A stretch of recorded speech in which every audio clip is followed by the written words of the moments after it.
He's already got new Defiler Mound up at the bottom there, and an extra Evo chamber. So very, very smart. I mean, that's what you see. You know, the top players, or very good players in general, will as soon as they know that a building is going to die, they build another one in another location, so they have as little overlap as possible without that building. So as soon as he saw a spawning pool being attacked, he probably built another one already. And here he comes in with another big drop. Stork had a bunch of High Templar down there a minute ago. I don't know if they've evacuated his main yet, but there's an attack going on in the middle, and at the same time Jaedong is dropping the main while this attack is going on, and Stork is pulling his army back from this attack in the middle. A huge battle going on here. Storms being cast everywhere. He's going to kill a significant amount of those troops. The lurkers are still in play. He's going to take out some pylons. He may get the Templar Archives as well. It looks like he is going to get that Templar Archives. And oh, I think his Citadel is gone, so he needs to get...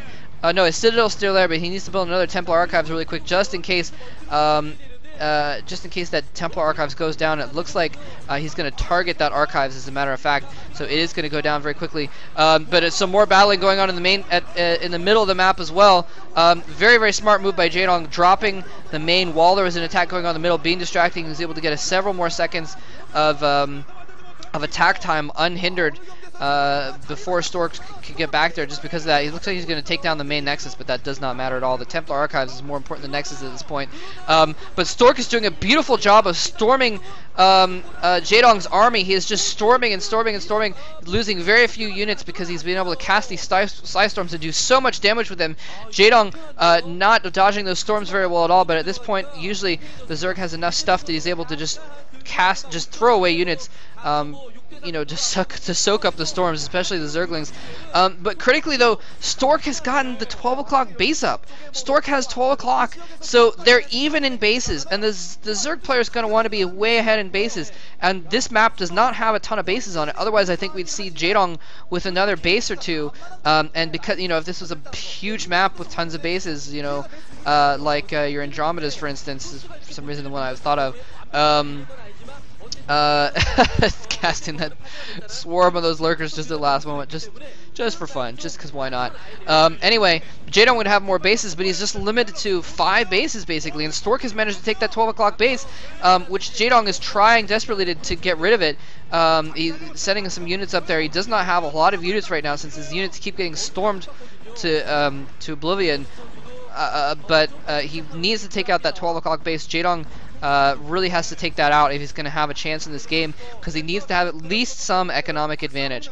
Doesn't have to be a huge one, but at least some if he's going to succeed here. But at this point, Stork actually has probably a better economy than Jaedong does right now. Well, Jaedong still has his main a little bit, but for some reason his bottom right expansion is mined out when his main is not. He must have transferred some drones out early. Oh, plus those drones got killed in the main by the Zealots. But yeah, he's not managed to take out any of these bases. You know, at this stage of the game, you'd see. Uh oh, another battle coming in here. We see Jaedong trying to micro this. He's just completely ignoring that now. He's checked in the army just one last time. Saw his FP view there just briefly. But Jaedong hasn't been doing the hive-tech things that you would think he'd been doing, like going in with a squad of Zerglings, a Dark Swarm, taking out a Nexus. That kind of stuff is just really, really effective. He also has not been sniping the observers. He's consistently been using lurkers, lots and lots of lurkers, but has not been sniping the observers very much. He sniped that first observer, and that was pretty much it. And then he hasn't been controlling Stork's observer count to make those lurkers more effective. And speaking of drops, here we go, sending in a bunch of overlords. They may not all have units in them, but he's going to send in a bunch of overlords. There are a couple Templar there. He's going to storm the overlords as they go. Swarm does go down though. Let's see if there's enough Zerglings in there to take out that Nexus. I don't think he has more storms. He's got Zealots in the mix. He's trying to kill off those Zerglings before they can kill off the Nexus. Jaedong is not targeting the Nexus. Nexus is almost full health still by the time that attack gets cleaned up, and it looks like the Zerglings are going to go down, only taking off the shields. 1 shield point left on that Nexus still. Does not even get a hit point on that Nexus.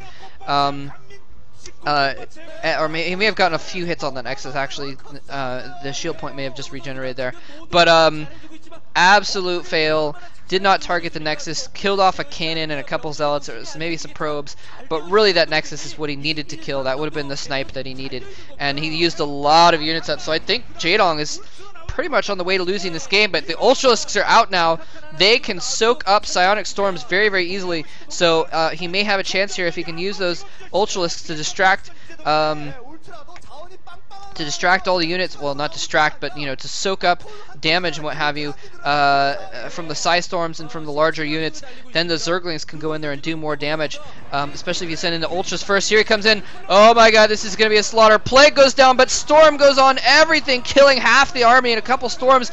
Another Storm kills off another half of the army that was remaining, and that was just horrible. Look at all those Zerglings there that barely did anything. I mean, that whole battle, the most damage was done by a single plague in the beginning of the battle, and he wasn't able to follow up on that. He sent in the Ultralisks, but they weren't able to soak up enough damage, and he really should have anticipated those Psi Storms and sent in his units a little bit more piecemeal under the swarm in order to have the Zerglings be able to do more damage. +3 weapons now for Stork, +2 armor, and +1 shields for Stork. And let's check the upgrades. He's got 5-3 on the Ultras, so he's got full upgrades there.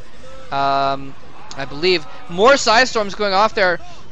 And Jaedong is just getting completely slaughtered by these Psi Storms, but he's just producing so many units, and the Ultralisks just don't die, so he's still able to push in here and do damage to Stork's army. More Storms going off, and that's what he needed to do. He needed to tempt Stork into casting Psi Storm on the Ultralisks so that there's not enough Storm for the Zerglings later on, and that's exactly, well, he still had one Storm for the Zerglings, but it couldn't catch all of them.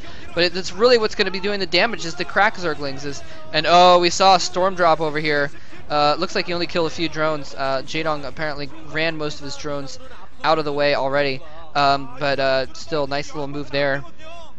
Able to get a few drones at least, and that Templar is still just being attacked by a drone in the corner there. Oh, that would be epic if he got enough energy for Storm right at the last. No, it's not going to be able to do anything.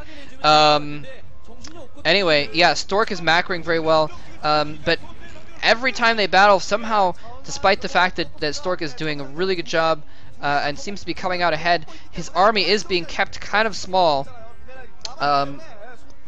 Well, it's obviously not small now, but I mean, it's getting whittled down. It's not able to build up a huge ball, because Jaedong is actually killing some things in that in his army. And here comes another drop. He's going to try and take out the gateways this time. This could be bad. There's the Ultralisks and the Cracklings. If he can take out some gateways, that would be horrible for Stork. He could slow down his macro very greatly. Look, he's already going to build new tech buildings. Actually, may have lost that core a lot earlier.